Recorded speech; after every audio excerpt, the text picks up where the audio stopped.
তো আপনারা হামাস সম্পর্কে জানতে চেয়েছেন, তাই না?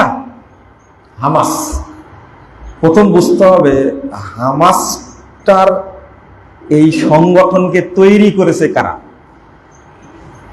মিশরের ইখওয়ানি আছে না, মুসলিম ব্রাদারহুড যাকে বলে, ইখওয়ানুল মুসলিমিন যাদেরকে ইখওয়ানি বলে, এই ইখওয়ানিদের শাখা হলো ফিলিস্তিনে তৈরি করে হামাস। কথা বুঝতে পারলেন? হামাস এটা। 2 নম্বর হলো হামাসের বহু আগে ফাতাহ নামে একটা সংগঠন ছিল, যার প্রতিষ্ঠাতা ছিল কে? ইয়াসির আরাফাত। কথা বুঝেছে? তো হামাস আর ফাতার মধ্যে মিল আছে না দ্বন্দ্ব আছে? বলেন দেখি। শুধু দ্বন্দ্ব, শুধু দ্বন্দ্ব।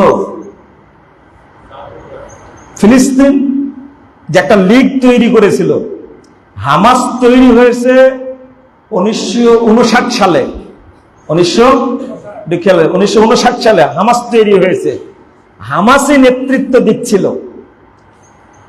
তারপরে এই ফিলিস্তিন লীগ যেটা তৈরি হলো, এটা 64 সালে। তাহলে ফাতাহ আগে না ফিলিস্তিন লীগ আগে? ফাতাহ আগে। এই 84 সালের ডিসেম্বরে তৈরি হলো হামাস। তৈরি করলো কারা? মিশরের ফাতাহ, এরা তৈরি করলো। মুসলিম লীগ তৈরি করলো, মুসলিম ব্রাদারহুড তৈরি করলো। এখন 2003 সালে ফাতাহ আর হামাস লাগলো দ্বন্দ্ব। ফাতাহ আর হামাস লাগলো দ্বন্দ্ব করে এই গাজা থেকে ফাতাহকে তাড়ায় দিল। ফাতাহ শাসন আর করতে পারলো না। এখন শাসন করছে কারা? হামাস শাসন করছে। হামাসের সম্পর্ক কাদের সাথে? হামাসের সম্পর্ক 1 নম্বর সম্পর্ক হলো ইরানের সাথে। কার সাথে? ইরানের সাথে। 2 নম্বর সম্পর্ক হলো হুতিদের সাথে, ইয়ামানের কি হুতি। 3 নম্বর সম্পর্ক হলো সিরিয়ার যে মিলিশিয়া বাহিনী আছে এদের সাথে। আর সম্পর্ক হলো হিজবুল্লাহর সাথে। কার সাথে? এই 4টা বাহিনী সবাই কি এরা? শিয়া। সবাই কি? শিয়া এরা। কেন এদের সাথে সম্পর্ক? এবার বলেন দেখি। শিয়ারা কি মুসলমান মনে করি আমরা? শিয়ারা কি মুসলমান? না।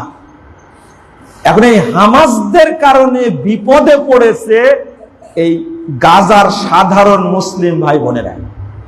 এটা কি ক্লিয়ার হয়েছে? ওখানে যদি আজকে ইরান কত বড় মুনাফিক, ওদেরকে যুদ্ধে লেলিয়ে দিল, দিয়ে ইরান এতক্ষণ পর্যন্ত কোনো সহযোগিতা করেছে? উত্তর দেন। করেছে? করেনি। কেন করেনি?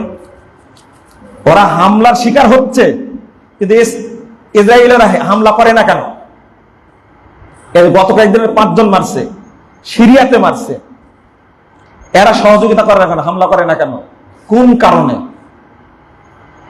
যুদ্ধের উস্কানি দেওয়া যায়, উস্কানি দেওয়ার, যুদ্ধ করাকে এক জিনিস। আজকে ক্ষতিটা কার হচ্ছে? হামাসের ক্ষতি হচ্ছে না সুন্নি মুসলিমদের ক্ষতিটা হচ্ছে? হামাসের বাহিনী কয়জন? তাদের যে মেডিকেলটা গাজাতে, এই মেডিকেলের উপরে হামলা করতো না, কারণ ওর মধ্যে রোগী সেজে বসে আছে হামাসের সদস্যরা। আচ্ছা, মহারাজপুরের পার্শ্বের গ্রামের নাম কি? বিড়ি পাথরিয়া। মহারাজপুরে সমস্যা হলে সবার আগে এগিয়ে আসবে কারা? বিড়ি পাথরিয়া। গাজায় সমস্যা হয়েছে, তো এই গাজার সমস্যা দূর করার জন্য কে আগে এগিয়ে আসবে? ফিলিস্তিনিরা এগিয়ে আসবে না? ওরা কেউ আসছে? এইটা মাথায় ধরে না কেন আপনাদের? বুঝেননি মনে হয় কথাটা? এটা মাথায় ধরে না কেন আপনাদের? ফিলিস্তিন শুধু গাজা, আর কোনো প্রদেশ নাই? বিশাল এলাকা। বুঝেননি মনে হয় কথাটা? রাজশাহী আক্রান্ত হলে আগে এগিয়ে আসবে ঢাকা, তাই না?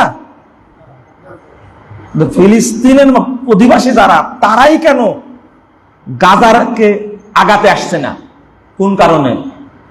ফাতাহ আর হামাস যদি দুইজনই থাকতো গাজাতে, তাহলে আজকে ইসরায়েলরা হামলা করতে পারত?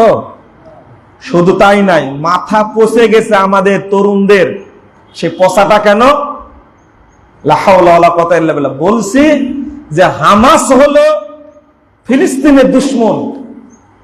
এই প্রচারণা করে করে আমাদের ভিতরে হামাস সম্পর্কে খারাপ ধারণা তৈরি হয়েছে।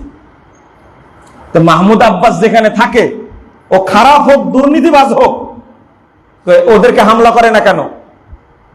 আর হামাসকে সহযোগিতা করছে না কেন? গাজাকে উদ্ধারের জন্য সহযোগিতা করছে না কেন? আজকে গাজাতে আমরা কষ্ট পাচ্ছি, গাজাতে আছে মসজিদে আকসা, তাই না? কি আছে? মসজিদে আকসা আছে। গাজা বিশাল একটা এলাকা, সেই মসজিদে আকসার পৃথিবীর সব নবী রাসূল ওখানে সালাত আদায় করেছেন। এটা আমাদের অন্তর কাঁদে না? কিন্তু আজকের প্রেক্ষাপটটা এতটা খারাপ হয়ে গেছে, আমরা দোয়া করছি ইহুদিদের বিরুদ্ধে, আল্লাহ যেন ইহুদিদেরকে ধ্বংস করে দেন, বলেন আমিন। আল্লাহ যেন ফিলিস্তিনকে স্বাধীন করে দেন, আমিন। আজকে উচিত ছিল মুসলিম বিশ্বের অন্যরাও সহযোগিতা করে এই গাজাকে মুক্ত করা, কিন্তু এই যে অন্তর্দ্বন্দ্বের কারণে গাজা মুক্ত হতে পারছে না। গতকালকে পাকিস্তানে, পুরো পাকিস্তান জুড়ে আল্লাহর কাছে তারা চেয়েছে, আল্লাহ তুমি ফিলিস্তিনকে স্বাধীন করে দাও। আমরাও খুতবায় বলেছি, আমরাও দোয়া করেছি ফিলিস্তিনের জন্য। কিন্তু পাকিস্তান, সৌদি আরব, দুবাই, কুয়েত, এদের জন্য শুধু দোয়াই যথেষ্ট না এগিয়ে যাওয়া যথেষ্ট? কেন যাচ্ছে না এখন আপনারা ভেবে নেন তাহলে। কেন যাচ্ছে না? ওটা মুক্ত করে কাদের দখলে যাবে? বলে উত্তর দেন এবার। কাদের দখলে যাবে? এটা হামাসের দখলে যাবে না? ক্ষতি হবে না লাভ হবে? ও, এটা বুঝবেন না আপনারা, তাই না? ওটা যে শিয়াদের আখড়া হবে, এটা সৌদি আরব জানে না? ওটা যে শিয়াদের আখড়া হবে, এটা কি কুয়েত জানে না? এটা যে শিয়াদের আখড়া হবে, এটা সিরিয়া জানে না? মিশর জানে না? ও, সব দিকে চিন্তা করতে হবে। মূল চলছে কিসের দ্বন্দ্ব? আকীদার দ্বন্দ্ব। আমরা এটা বুঝি না। সত্য কথাটা বললে, এই যে আমাকে যে এত গালিগালাজ করে, আমাকে গালিগালাজ করে আর আমি দোয়া করি, আল্লাহ তুমি এদেরকে বুঝার তৌফিক দান করো। এই শিয়া জাতটা এত বড় মুনাফিক, এদের কারণেই উমাইয়া খেলাফত ধ্বংস হয়েছে, শিয়াদের কারণে আব্বাসীয় খেলাফত ধ্বংস হয়েছে, শিয়াদের কারণে ফাতেমীয় খেলাফত ধ্বংস হয়েছে, শিয়াদের কারণে উসমানীয় খেলাফত ধ্বংস হয়েছে। এমনকি 1924 সাল পর্যন্ত খেলাফত চালু ছিল, এটাও ধ্বংস হয়েছে শিয়াদের কারণে। শিয়ারা হলো ইহুদি খ্রিস্টানদের চেয়েও মুসলমানদের বড় দুশমনেরা। আপনারা কি মনে করেন? ইতিহাস পড়লে আপনাদের কাছে ক্লিয়ার হবে ইনশাআল্লাহ।